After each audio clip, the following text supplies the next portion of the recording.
മണ്ടത്തരം ജീവിതത്തിൽ നമ്മളെപ്പോഴും ചെയ്യല്ലോ. എന്നും നമ്മൾ ബുദ്ധിപരമായ കാര്യങ്ങൾ ചെയ്യില്ലല്ലോ.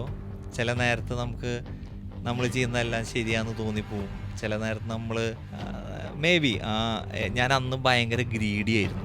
ഞാൻ കാശിന് എനിക്ക് ഭയങ്കര നമ്മൾ പറയില്ലേ, ഭയങ്കര ആക്രാന്താന്ന് പറയില്ലേ. എനിക്കിങ്ങനെ ഞാൻ ചിലവാക്കില്ല, അക്കൗണ്ടിൽ വെക്കും.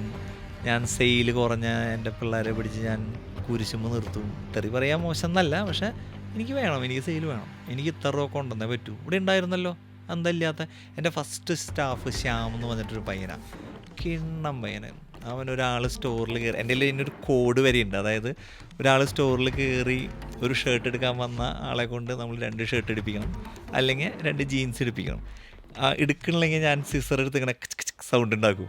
അപ്പോൾ അവന് ടെൻഷനാവും അവിടെ നിൽക്കുമ്പോൾ. സാറേ ഇത് കൂടി എടുക്കും സാറേ പ്ലീസ്. ഭയങ്കര ഫണ്ണിയായിരുന്നു പുള്ളി. അങ്ങനെ എനിക്ക് കുറേ സെയിൽ ഉണ്ടാക്കി തന്നിട്ടുള്ള പയ്യനാ ശ്യാം കേട്ടാ. ഇപ്പം എവിടെയാണെന്ന് എനിക്കറിയില്ല അവൻ. ഞാൻ ഈ സ്ട്രീമിൽ നിന്നൊന്ന് മാറി വേറൊരു സ്ട്രീമിലേക്ക് മാറിയപ്പോഴാണ് എനിക്ക് അങ്ങനെ ഒരു ഫോൾ ഡൗൺ വന്നത്. ഞാൻ ആ സ്ട്രീം മാറ്റരുതായിരുന്നു. ഞാൻ ചെയ്തുകൊണ്ടിരിക്കുന്ന സാധനത്തിന് ഞാൻ മാസ്റ്റർ ചെയ്തു എന്ന് പറയില്ല, പക്ഷേ I was nice in that. അതിൽ നന്നായി പോയിരുന്നതാണ്. പിന്നെ ആ കാറ്റഗറിയിൽ നിന്ന് മാറി വേറെ കാറ്റഗറി ഓഫ് ബിസിനസ് ലൈനിലേക്ക് മാറി. അവിടെ നിന്ന് പെട്ടു.